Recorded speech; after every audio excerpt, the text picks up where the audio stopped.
Long before maps were drawn, before kingdoms learned their own names, there was a hidden valley cradled between silver mountains. Travelers speak of it in whispers, scholars search for it in vain, but some say it finds you when you are ready to be still. Welcome to the Vale of Tranquility. This is a Gensou tale. The morning mist clung to the cobblestones of Kaelen's Rest like a whispered secret, threading between the market stalls and cottage gardens with gentle persistence. Sir Caelum Veyron walked slowly through the quiet streets, his worn leather boots making soft sounds against the damp stones. The village lay at the very edge of the kingdom of Erith, where the cultivated fields gave way to wilder lands, and where conversations often turned to things best left undisturbed. At his side hung Starfall, sheathed in simple leather that bore the marks of careful maintenance rather than ostentation. The sword was older than the kingdom itself, its pommel worn smooth by generations of hands, yet it seemed to carry within its steel a memory of light that no amount of time could diminish. Even now, in the grey pre-dawn, those who looked closely might notice the faintest shimmer along its guard, like starlight caught in morning dew.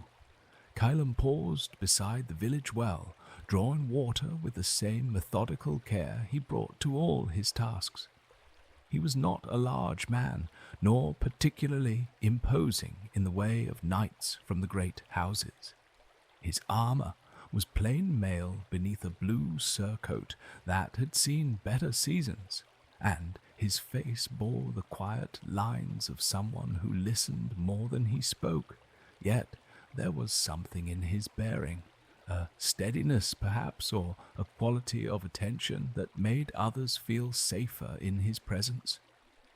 The villagers were beginning to emerge from their homes, carrying water jugs and feed-in pails, nodding respectfully as they passed.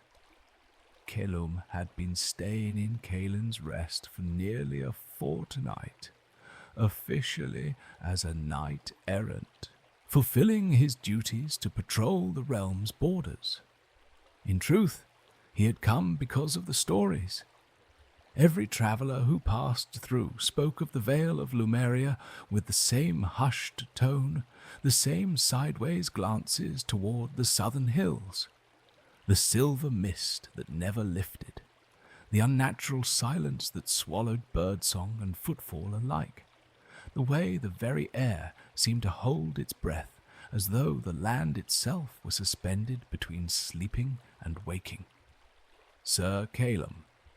The voice belonged to Marta, the innkeeper's daughter, who approached with a steaming bowl wrapped in cloth. Mother thought you might want something warm before you set out today.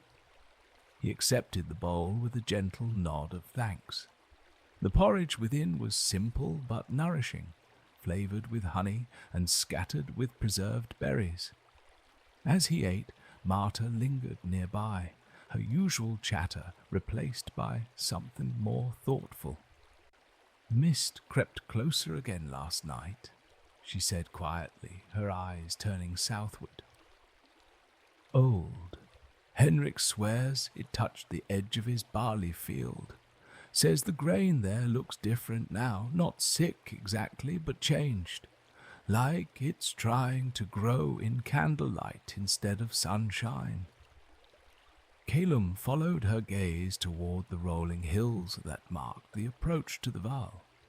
Even from this distance, even in daylight, there was something unsettling about the way the horizon seemed to blur, as though the boundary between earth and sky had grown uncertain. "Has anyone considered seeking help from the capital?" he asked.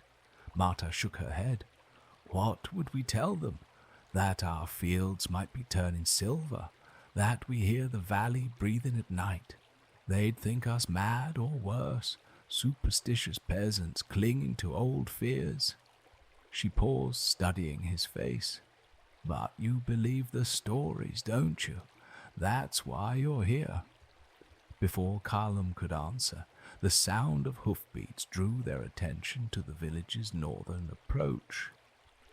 A single rider came into view, moving with the unhurried pace of someone who had travelled far but carried no urgent news.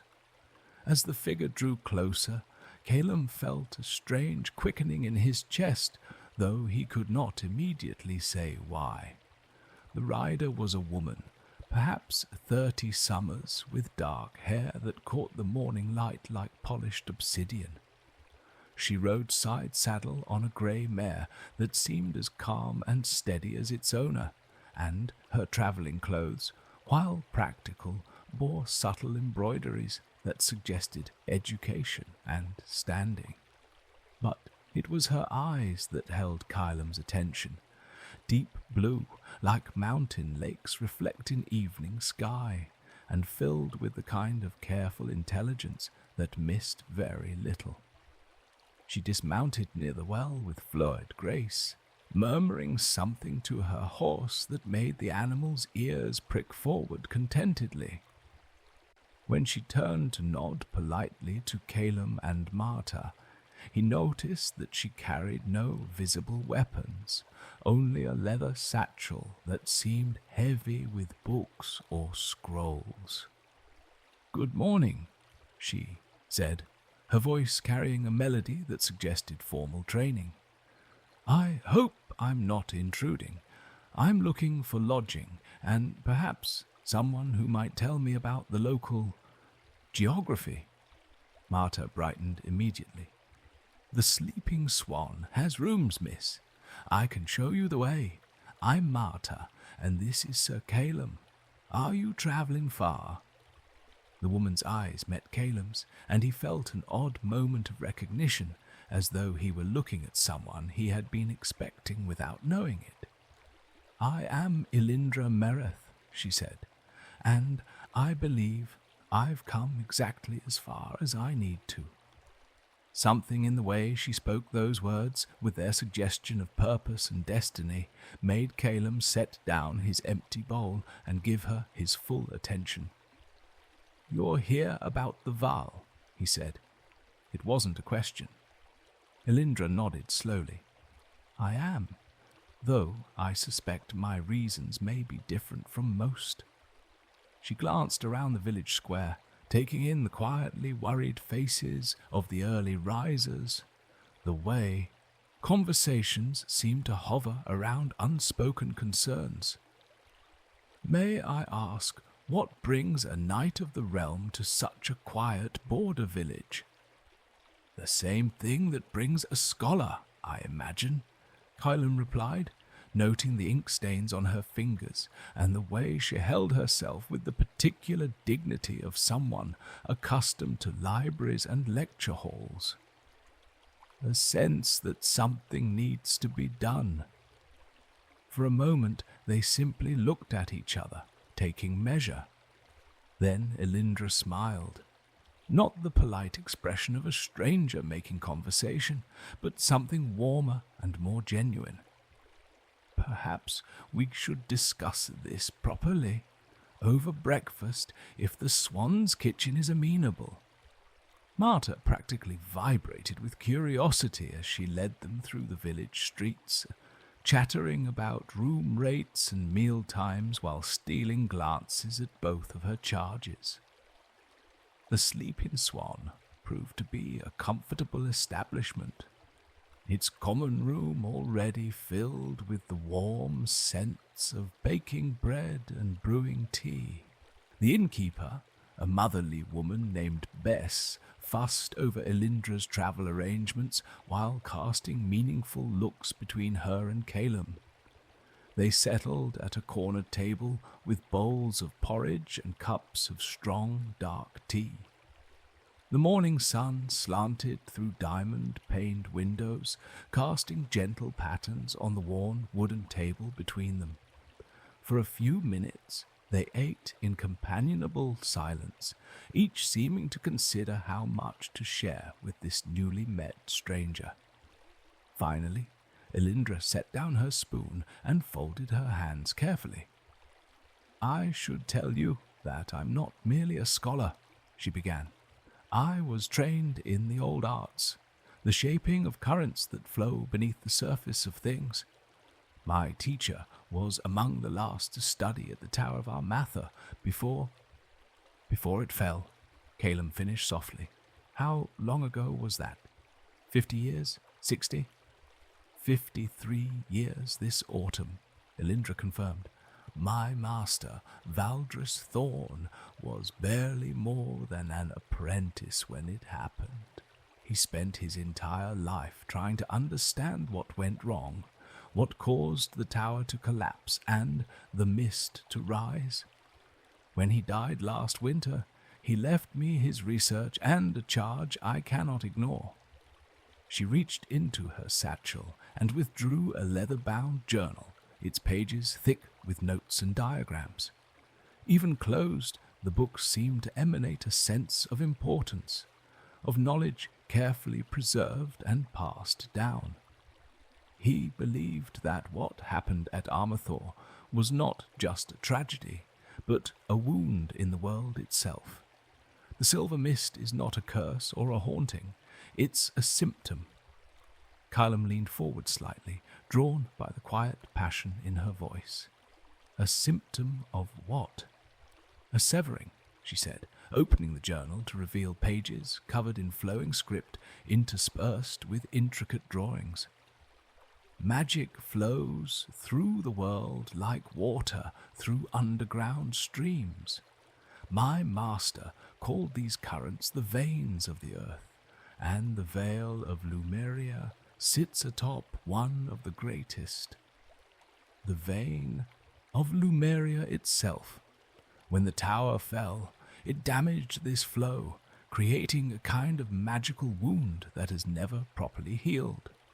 She turned several pages, showing him diagrams of energy patterns, maps of the Vale with notations in multiple hands, sketches of the tower as it once stood. "The mist is raw, unformed magical energy leaking out like blood from a cut. And, like any untreated wound, it's getting worse. The stories your villagers tell about it spreading, they're true. Eventually it will cover far more than just the Vale."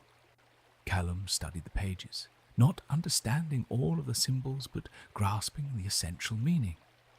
"You think it can be healed?" "I think it must be," Elyndra said simply, "and I believe I know how. But the work requires someone to travel to the heart of the Vale, to the remains of the tower itself. It requires—" She hesitated, then met his eyes directly. "It requires someone to stand guard while delicate magic is worked.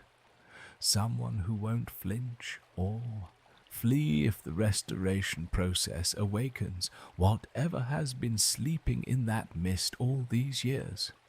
They sat quietly for a moment, the weight of her words settling between them. Around them, the inn's common room continued its gentle morning bustle. Farmers discussing crop rotations, merchants planning routes, children being scolded for tracking mud across clean floors. Normal concerns of normal lives, the kind of peaceful routine that the growing mist threatened to disrupt. "You don't know me," Caelum said finally. "How can you be certain I won't flinch?" Elyndra smiled again, that same warm expression that seemed to acknowledge something he wasn't quite aware of himself. "Call it instinct. Or perhaps the way you spoke about the Vale, not with fear or disgust, but with concern, like someone who sees a sick animal and thinks first of healing rather than avoiding." She closed the journal and returned it to her satchel, but her attention remained focused on him. "Besides, I suspect we have more in common than either of us realized when we met at the well. You carry an old blade, older than the kingdom, unless I'm much mistaken, and you came here alone, without orders or companions, because you felt something needed to be done. Those aren't the actions of an ordinary knight-errant. Caelum's hand drifted unconsciously to Starfall's hilt, feeling the familiar warmth that seemed to radiate from the ancient steel. The sword has been in my family for generations.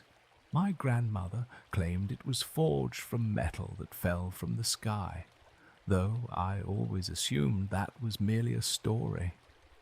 May I see it? He hesitated for just a moment, then drew the blade with the smooth, practiced motion of someone who knew his weapon intimately. Even in the common room's ordinary light, Starfall seemed to glow with a subtle inner radiance, its surface bearing patterns that looked almost like flowing water frozen in steel. Elyndra leaned forward, her scholarly instincts clearly engaged. "Star metal," she breathed, "actually forged from celestial iron. I've read about such blades in the oldest texts, but I never thought to see one." She looked up at him with new respect. "No wonder you felt drawn to the Vale. Metal like that was often used to channel and focus magical energies. Your sword may be one of the few things that could actually affect whatever we find in the mist." "Then you think we should go together," Caelum said, sheathing Starfall with the same fluid care he had shown in drawing it. "I think," Elyndra said, "that we may have been meant to meet. Whether by chance or design, we each have something the other needs to complete this task." She paused, studying his face. "But I should be honest with you about the risks. The tower fell for a reason, and that reason may still be waiting in the Vale. My master's notes suggest that the severance wasn't an accident, that something happened there, some conflict or catastrophe that broke the vein and brought the whole structure down. If we attempt to heal the wound, we may awaken whatever caused it in the first place." Caelum considered this, turning his teacup slowly between his hands. Through the window, he could see the southern hills, their slopes disappearing into that persistent haze that marked the edge of the Vale. Somewhere beyond that barrier lay answers and, perhaps, dangers that had waited half a century for someone brave or foolish enough to seek them out.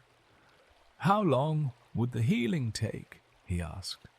"I don't know exactly. Hours, perhaps. Maybe longer if the damage is worse than my master suspected." She leaned back in her chair, her expression growing thoughtful. "It would be dangerous for both of us. I'll need to maintain concentration for the entire ritual, which means I'll be vulnerable. And you," she met his eyes, "you'll need to be prepared for anything. The magic that's been festering in that mist for 50 years, when it's finally released and reformed. The process may not be gentle, but if we succeed, the Vale will heal, the mist will lift, the land will remember how to properly channel the energy that flows beneath it, and the blight will stop spreading." Her voice grew soft with possibility.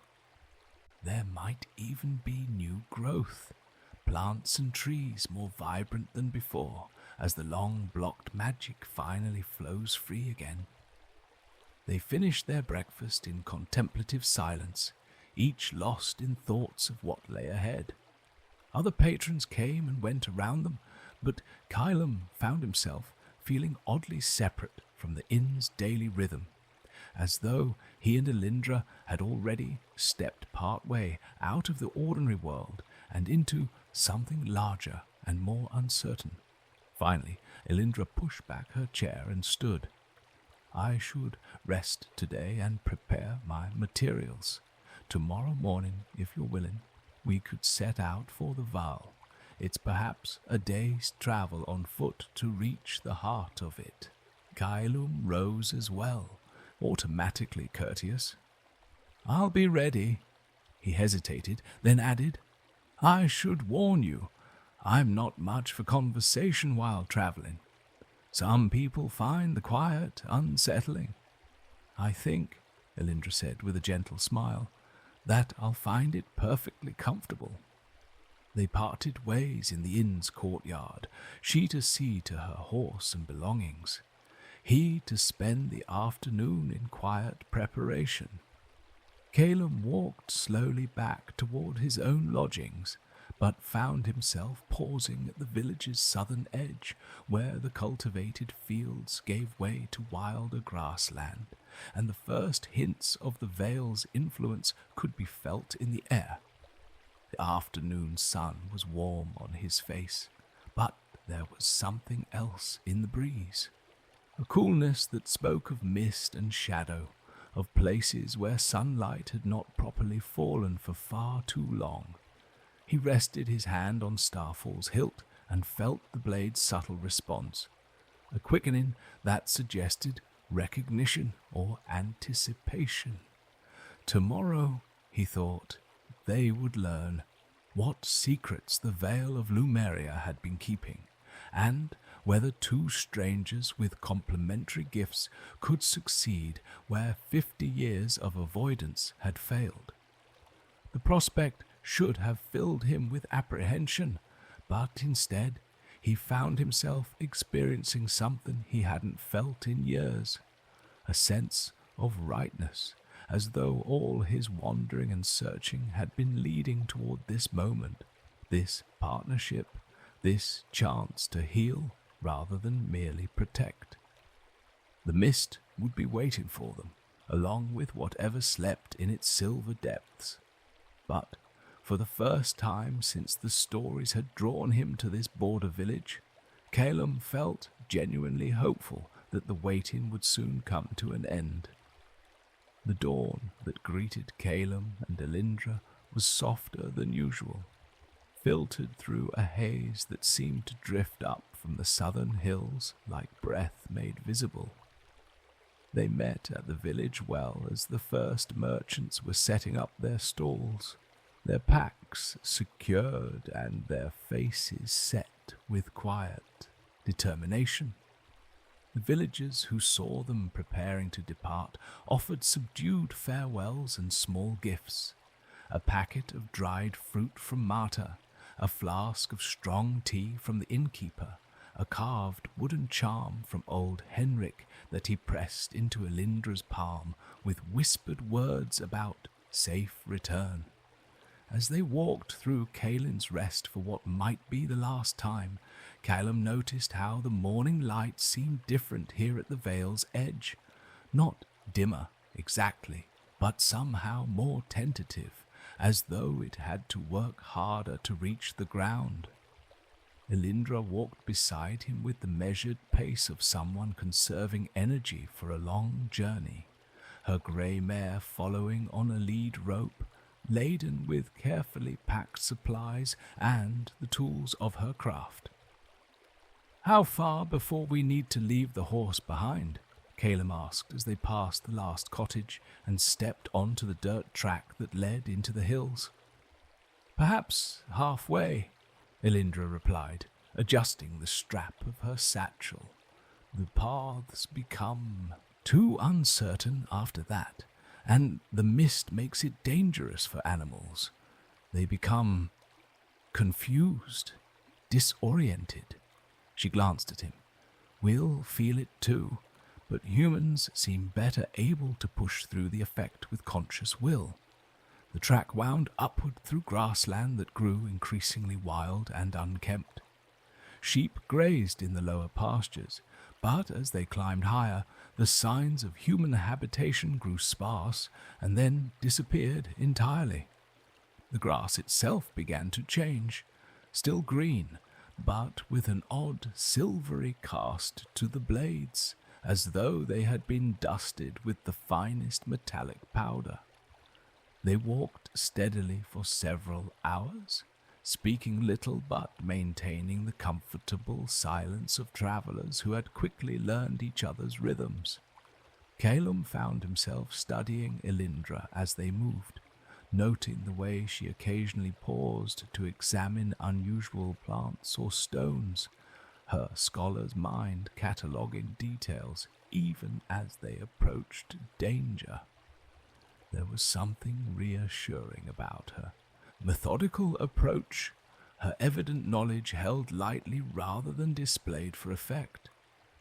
The first true wisps of the silver mist began to appear as they crested a ridge that offered their first clear view into the Vale of Lumeria proper.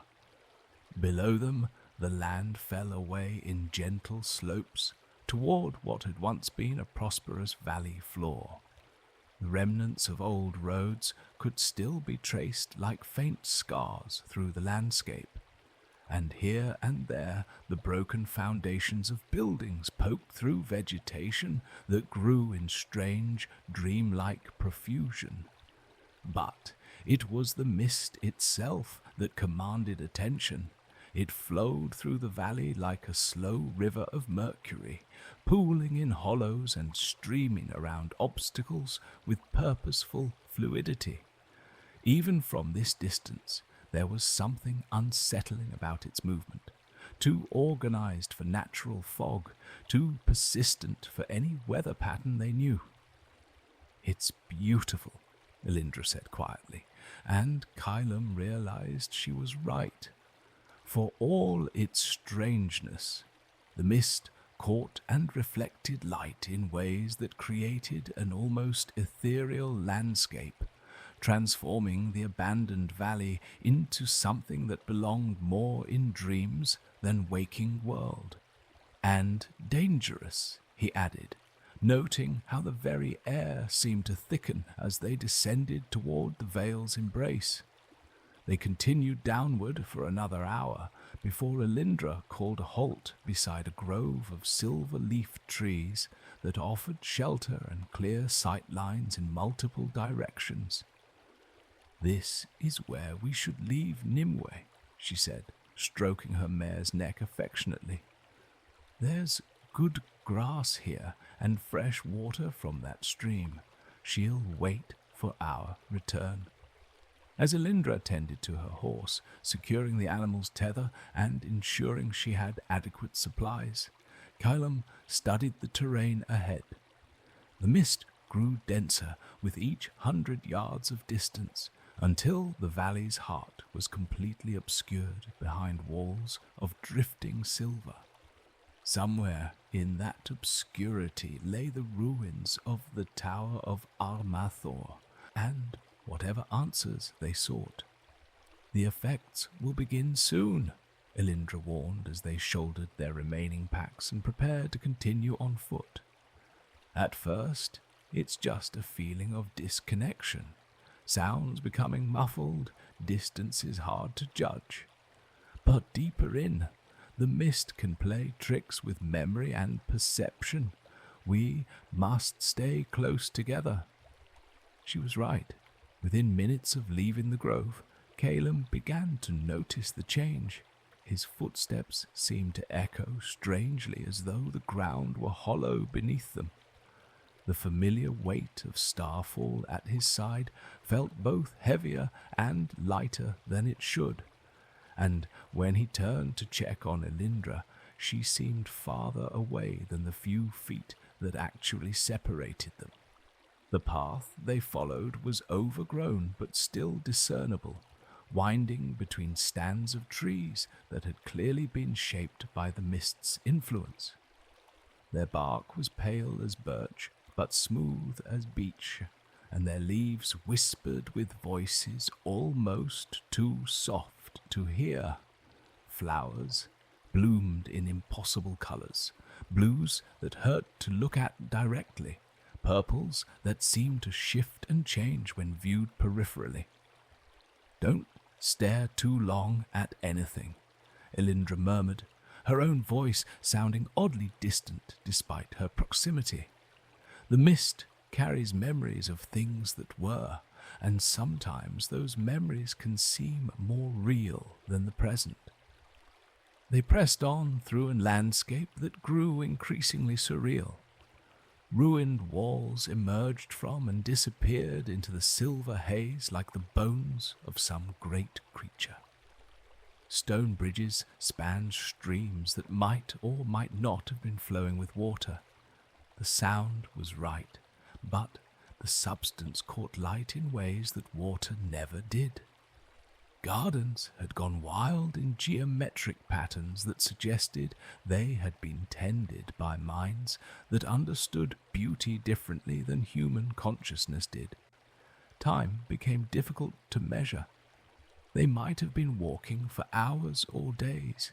The mist created its own twilight that revealed nothing about the sun's position. Caelum found himself relying increasingly on Starfall's subtle warmth to maintain his sense of direction and purpose. The ancient blade seemed unaffected by the vile strangeness, its steady presence an anchor point in the growing unreality. "There," Elyndra said suddenly, pointing ahead to where a greater darkness loomed within the silver flow.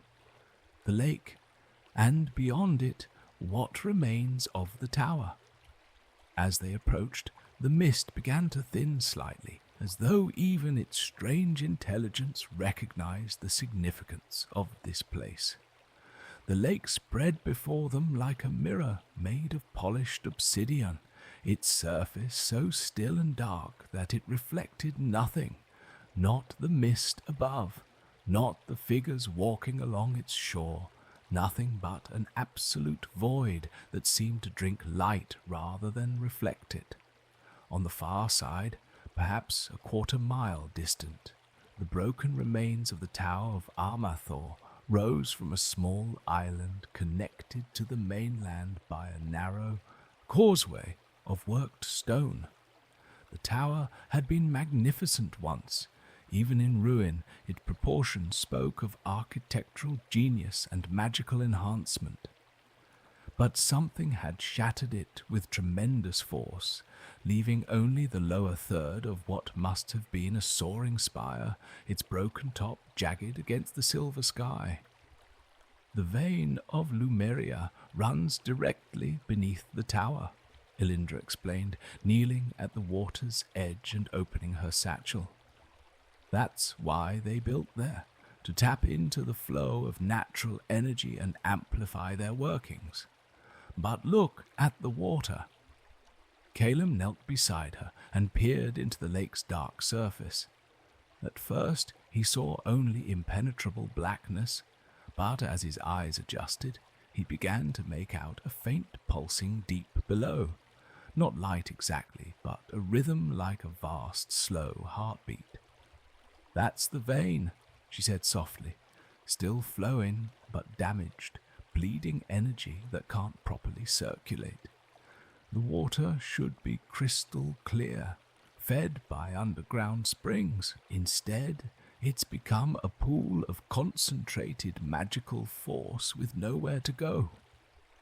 She began removing items from her pack, crystals that caught what little light filtered through the mist, vials of substances that glowed with their own inner radiance, scrolls covered with diagrams and formulas in her careful handwriting. The ritual must be performed from the island as close to the break as possible. "Are you ready?" Caelum checked Starfall one final time, ensuring the blade moved easily in its sheath. "What exactly should I be watching for?" "I don't know," she admitted, beginning to arrange her materials in precise patterns. "My master's notes suggest that the tower's fall wasn't simply a structural failure. Something happened here, some conflict or disaster that severed the vein so violently it's never healed. When I begin to mend that break, we may awaken whatever caused the original damage." They made their way across the causeway in single file, their footsteps echoing hollowly off stone that had been carved with symbols now worn nearly smooth by decades of mist and neglect. The tower loomed larger as they approached, its broken walls revealing glimpses of interior chambers where arcane apparatus lay scattered and corroded. The island itself was perhaps 50 yards across, covered with the remains of gardens and workshops that had once served the tower's inhabitants. At the very center, where the tower's foundation met the bedrock, a circular space had been cleared of debris. The stones here were different, darker, more crystalline, and they hummed with a barely audible resonance that seemed to rise from the earth itself. "Here," Elyndra said, setting down her pack. "This is where the vein comes closest to the surface. Can you feel it?" Caelum could. The sensation was like standing near a great waterfall, not hearing it, but feeling the vibration in his bones, the sense of vast forces in motion just beyond perception. Starfall responded to it as well, growing noticeably warmer at his side. Elyndra began her preparations with the focused intensity of someone who had rehearsed every step in her mind countless times. She placed crystals at specific points around the circle, each one beginning to glow as it touched the resonant stone. Vials of luminescent substances were opened and their contents carefully measured, creating pools of light that seemed to sink into the bedrock itself. Finally, she unrolled her largest scroll and anchored it at the circle's center, its surface covered with a mandala of extraordinary complexity. "The working will take time," she explained, settling herself cross-legged before the scroll. "I must trace every line, speak every word correctly. The slightest error could make the damage worse instead of better." She looked up at him, her expression serious but unafraid. "Whatever happens, don't try to stop the ritual once it begins. Even if something appears that seems threatening, trust that the into mist, and the dark water lapped into mist, and the dark water lapped softly against the shoreline with a sound like whispered secrets." Elyndra began to speak in the old tongue, her voice taking on resonances that seemed to harmonize with the island's underlying hum.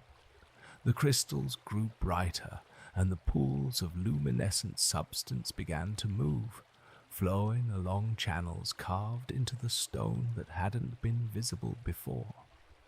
The scroll itself started to glow, its intricate patterns shifting and writhing as though they possessed independent life.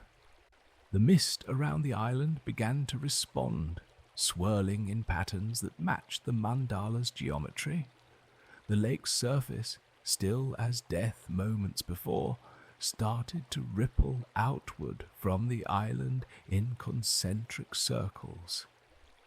Deep beneath the water, that faint pulse grew stronger, more visible, until it seemed as though a star were slowly awakening in the depths. Time stretched and flowed around them like the mist itself.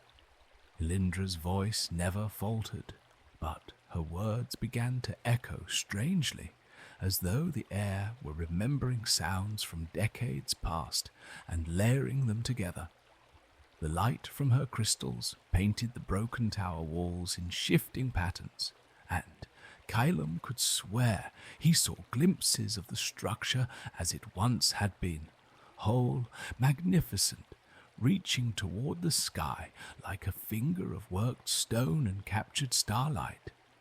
Then the lake began to change. The dark water grew clearer by degrees, as though some fundamental alteration were taking place in its depths. The pulse of light below grew stronger, more regular, and Caelum realized he was seeing the vein of Lumeria itself beginning to flow properly again after 50 years of stagnation. But with that healing came something else. The water's surface bulged upward in the center of the lake, as though something large were rising from the bottom, not breaking the surface, but approaching it. A darkness within darkness, a concentration of all the despair and loss that had accumulated in this place over the decades. Elyndra's voice grew more urgent, though still controlled. The patterns on her scroll blazed brighter, and the crystals around the circle began to sing in harmonious tones that seemed to come from the earth itself. The mist swirled faster, forming a vortex centered on the island, and through its shifting walls, Caelum caught glimpses of the valley as it had once been, green, prosperous, alive with natural magic flowing freely through the landscape. The presence in the lake drew closer to the surface, and now he could make out its shape, not a creature of flesh and blood, but something woven from concentrated grief and fear, all the sorrow of the tower's fall, all the terror of the mages who had died in its collapse, given form and purpose by decades of magical stagnation. It rose from the water of condensed despair, and its hands were of condensed despair, and its hands were empty but somehow threatening, as though they could unmake reality with a touch. The shadow turned toward the island, toward Elyndra and her working, and began to glide across the water's surface with purposeful intent. This was what had broken the tower, Caelum realized. Not malice, but overwhelming loss given form and power, the accumulated weight of tragedy transformed into something that could shatter stone and sever the very foundations of magic itself. He drew Starfall, and the blade blazed with light that seemed to come from stars beyond counting. The shadow paused in its approach, recognizing in the ancient steel something that had been forged to stand against darkness in all its forms. Caelum stepped forward to place himself between the approaching figure and Elyndra's circle, and felt the weight of destiny settling around his shoulders like a familiar cloak. This was what he had been born for, what generations of his family had carried Starfall toward. Not the defeat of evil, but the protection of hope, the shielding of those who worked to heal rather than harm. Behind him, Elyndra's voice rose to a crescendo, and the very air began to shine with possibility. The shadow figure paused at the water's edge, its form rippling like smoke given weight and purpose.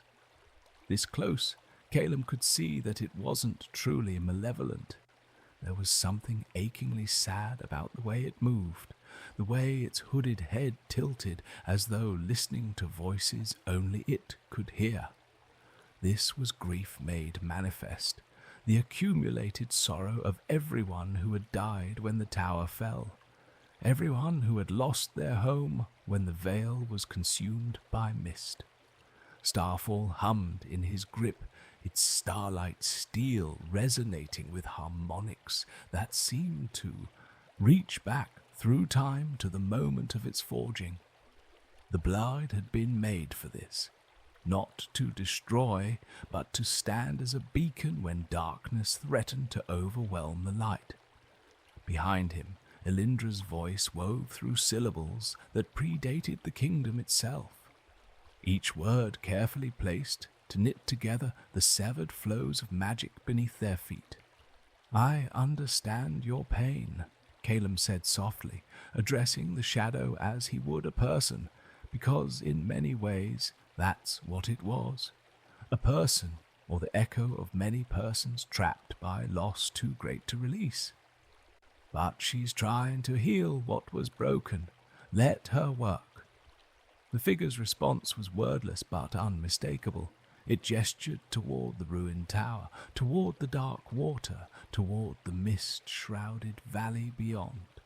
A gesture that encompassed all the decades of desolation, all the years when this place had been cut off from life and growth. How could healing be trusted when the wound had festered for so long? How could hope be? Touched the causeway. The stone grew, touched the causeway. The stone grew darker, not corrupted, but somehow more solid, as though the weight of grief were pressing it deeper into the earth. It reached the island's edge and paused again, its attention shifting between Caelum and the growing radiance that surrounded Elyndra's ritual circle. "You're afraid," Caelum realized, lowering Starfall slightly but keeping the blade ready. "You've been guarding this place, keeping it safe in the only way you knew how. But safety isn't the same as healing." The shadow's form wavered, and for a moment Caelum thought he could see through it to glimpses of individual faces. Men and women who had once walked these paths, tended these gardens, climbed the tower's spiral stairs in pursuit of knowledge and wonder. They had died protecting something precious, and their sacrifice had transformed into a guardian that knew only how to preserve, not how to restore. Behind him, the ritual reached a crucial threshold. The light rising from the scroll's mandala began to pulse in rhythm with the energy flowing beneath the lake, and the water's surface started to clear more rapidly.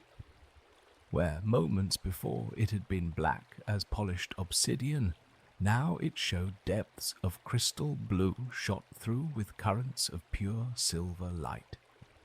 The vein of Lumeria was remembering how to flow. The shadow felt the change and turned toward Elyndra with something like alarm. To its perception, shaped by decades of protective isolation, this surge of magical energy must seem like another catastrophe approaching. Another disaster that would need to be contained, another threat to be absorbed and neutralized through the sacrifice of hope. "No," Caelum said firmly, stepping forward to block its path. "Not this time.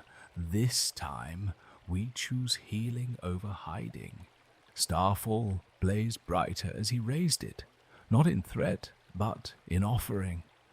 The ancient steel had been forged from metal that fell from the heavens, shaped by smiths who understood that true strength came not from the ability to cut, but from the willingness to stand firm when everything else wavered. The light that poured from the blade wasn't harsh or demanding. It was gentle, steady, patient as a starlight itself. The shadow reached toward the sword, and where its fingers met the blade's radiance, something remarkable happened. Instead of being burned away or banished, the accumulated grief began to transform. The darkness didn't disappear, but became translucent, shot through with threads of silver that matched the healing currents now flowing through the lake. Pain remained, but it was pain with purpose, the kind of sorrow that honored loss while choosing to build something better from the ruins. Elyndra's voice rose to a crescendo, each word now blazing with visible light that poured from the scroll to sink into the crystalline foundation stones.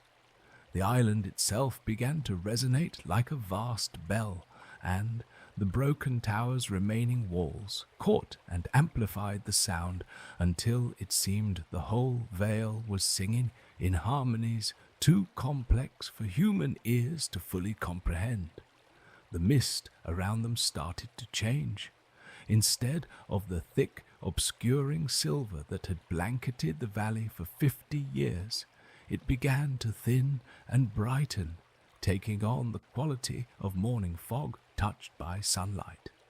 Through its dissolving veils, Caelum could see the Vale's true landscape emerging. Rolling hills covered in grass that sparkled with dew, streams running clear and swift toward the lake, groves of trees whose leaves caught and reflected light in ways that seemed almost musical. The shadow figure was changing too, its form growing less solid but somehow more present. The accumulated grief of decades was finally finding a way to transform itself into something else. Not forgetfulness, which would dishonor the dead, but remembrance that should coexist with hope. The hooded shape began to separate into individual figures, translucent but distinct, each one nodding to Caelum with gratitude before fading into the brightening mist. "It's working," Elyndra called, her voice hoarse but triumphant. The scroll beneath her hands was now blazing so brightly it was difficult to look at directly, and the crystals around the circle sang in perfect harmony as they channeled the restored magical flow. "I can feel the vein healing, the currents finding their proper paths again." The lake's transformation accelerated. The water grew so clear that Caelum could see straight down to the bottom, where channels of silver light pulsed and flowed like the arteries of some vast, benevolent heart. Fish swam in those depths. Not ordinary fish, but creatures of living light that darted between the currents with joy that was almost palpable. The lake was remembering what it had been before the tower's fall, when it served as a focal point for all the magical energy that flowed through this region. But the most remarkable change was in the tower itself. As Caelum watched in amazement, the broken walls began to shimmer and blur.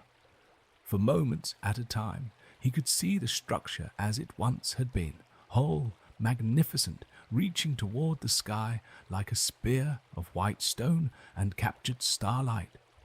The vision flickered and faded, but each time it returned, it seemed a little more solid, as though the restoration of the magical flow beneath was slowly healing even the physical devastation above. Elyndra spoke the ritual's final words. Her voice carries across the water with crystalline clarity. The scroll's blazing patterns reached perfect symmetry. The crystal's song achieved flawless harmony, and the island's foundation stones pulsed once with light so pure it seemed to wash the last shadows from the veil forever. Then, like the ending of a held breath, everything settled into peaceful quiet. The mist was gone, dissolved into ordinary morning haze that would burn off with the sun's rising. The lake sparkled blue and silver, fed by springs that ran pure and clear from the hills beyond. The causeway beneath their feet was revealed as finely carved marble, its surface etched with symbols that welcomed visitors rather than warning them away. And the tower stood whole. Not as solid as it once had been. It flickered sometimes, like moonlight on water, but undeniably present, its graceful spire reaching toward a sky that seemed bluer and brighter than any Caelum could remember. Windows glowed with gentle light, and he could swear he heard the distant sound of voices, as though scholars and mages once again walked its halls in pursuit of knowledge and wonder. "The vein is fully restored," Elyndra said, her voice filled with quiet awe. She remained seated before her scroll, but the desperate intensity of the working had given way to peaceful completion. "The currents are flowing properly again, carrying life and magic throughout the region. The wound is healed." Caelum sheathed Starfall, feeling the blade's satisfied warmth as it settled into its scabbard. The sword had played its part, standing as a beacon and bridge between despair and hope, helping the accumulated grief of decades transform itself into something that could nurture rather than merely preserve. He looked out over the restored vale and felt a deep contentment settle into his bones, not the satisfaction of a battle won, but the quieter joy of seeing something broken made whole again. "What happens now?" he asked, settling beside Elyndra as she carefully gathered her ritual materials. The crystals had dimmed to their normal luminescence, but they seemed somehow more content, like flames that had found their proper hearth after long wandering. "Now the Vale heals," she said simply. "Plants will grow more vibrantly, fed by proper, magical currents. Animals will return to graze in pastures that haven't seen them for 50 years. The villages at the borders will find their crops flourishing as they haven't since their grandparents' time." She paused, looking toward the flickering tower, and perhaps eventually scholars will come again to study in halls that have been empty too long. They sat together in comfortable silence, watching the last wisps of unnatural mist fade into ordinary morning haze. The sun was fully up now, painting the restored landscape in shades of gold and green that seemed almost impossibly vibrant after the muted silver of the past few days. Birds sang in the distance, the first bird song this valley had heard in decades. "I should return to the capital," Elyndra said eventually, though she made no immediate move to rise. "There will be reports to file, colleagues to inform. The Order of Armathor has been officially disbanded for 50 years, but there are still those who remember its purpose. They'll want to know that the work can begin again." "And I should return to my wandering," Caelum replied, though the prospect seemed less appealing than it once had. "There are other places where healing might be needed, other wounds that time alone hasn't mended." They looked at each other then, recognizing the practical truth of their words while acknowledging the deeper reluctance neither quite wanted to voice. They had worked well together, complemented each other's strengths and provided support for each other's weaknesses. The thought of parting felt premature, like leaving a song half finished. "The road to the capital passes through many regions," Elyndra said carefully, "and I imagine a knight-errant's duties might occasionally take him in that direction." "Occasionally," Caelum agreed with a slight smile, "especially if there were reports of places needing the kind of attention we've provided here." They rose together and began the journey back across the causeway, leaving the restored island to its peaceful recovery. As they walked, Caelum noticed details he had missed in the mist. Carvings along the causeway's edges that depicted the flow of magical currents, gardens beginning to show the first signs of renewed growth, paths that led invitingly into hills that no longer seemed shrouded in menace. They collected Elyndra's mare from the grove where they had left her, the horse nickering with obvious pleasure at being reunited with her mistress and equally obvious eagerness to leave the valley that had so recently been touched by unnatural forces. As they prepared to depart, Caelum took one last look back toward the Vale's heart, where the tower's spire caught the morning light like a beacon of restored hope. The journey back to Kaelin's Rest passed in companionable conversation, both of them processing what they had experienced and accomplished. The silver tinge was already fading from the grass along their route, and the air felt crested the final hill as afternoon was crested, the final hill as afternoon was settling toward evening, and saw the village spread below them like a scene from a peaceful dream. Smoke rose straight and true from cottage chimneys. Children played in gardens where flowers seemed more vibrant than before, and the fields beyond showed the healthy green of crops that would yield better harvests than anyone had seen in decades. The villagers who spotted their approach began to gather, drawn by something indefinable in the air, a sense that change had come, that the long shadow over their lives had finally lifted. Marta was among the first to reach them, her face bright with questions and hope. "The mist," she said breathlessly, looking from Caelum to Elyndra and back again. "It's gone, completely gone, and old Henrik's barley field. The grain is standing taller and greener than any he's ever grown. What did you do?" "We healed an old wound," Elyndra said simply.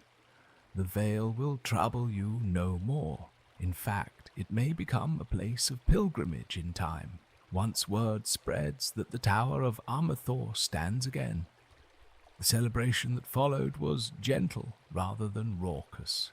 A gathering in the inn's common room where stories were shared over good food and better ale, where gratitude was expressed in quiet words and knowing looks rather than grand gestures.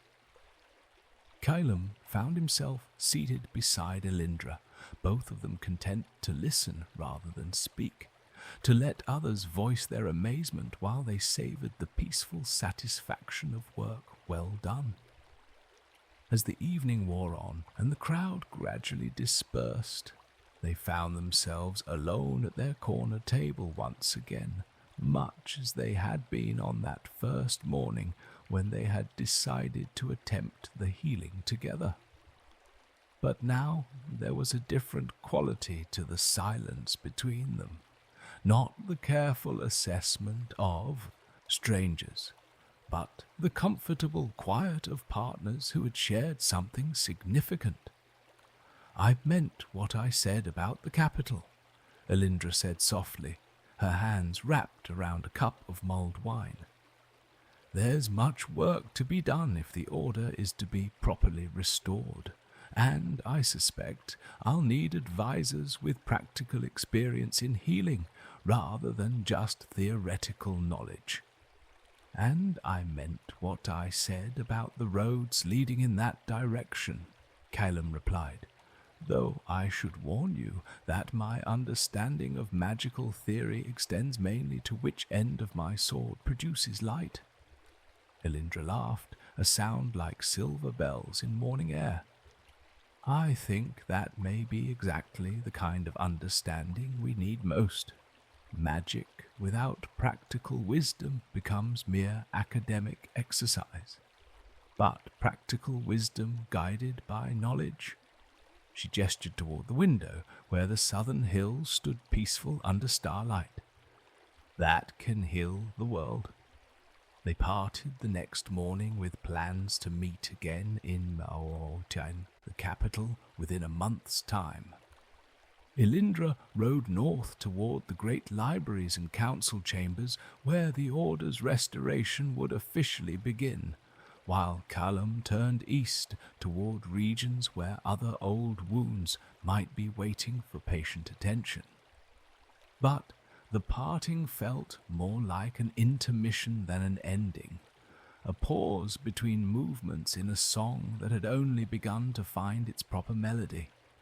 As Caelum walked the road that led away from Kaelin's Rest, he paused once more to look back toward the Vale of Lumeria. The tower was visible even from this distance, its spire catching the morning light like a promise made manifest. The sight filled him with a contentment deeper than any he had known, not the temporary satisfaction of a quest completed, but the lasting joy of seeing something broken made whole again. He touched Starfall's hilt and felt the blade's quiet warmth, its readiness for whatever challenges lay ahead. There would be other places where healing was needed, other partnerships to forge, other opportunities to choose restoration over destruction. The world was full of old wounds waiting for patient hands and willing hearts to tend them. But for now, he was content to walk the peaceful road in morning sunlight, carrying with him the memory of mist transformed to clarity, of grief transformed to hope, of two strangers who had discovered they were meant to meet. Behind him, the Vale of Lumeria breathed free for the first time in 50 years, and ahead of him, the wide world waited with all its possibilities for healing and renewal. The greatest victories he had learned were not won with blade and flame, but with patience and hope, and the willingness to believe that even the deepest wounds could be mended by those who cared enough to try.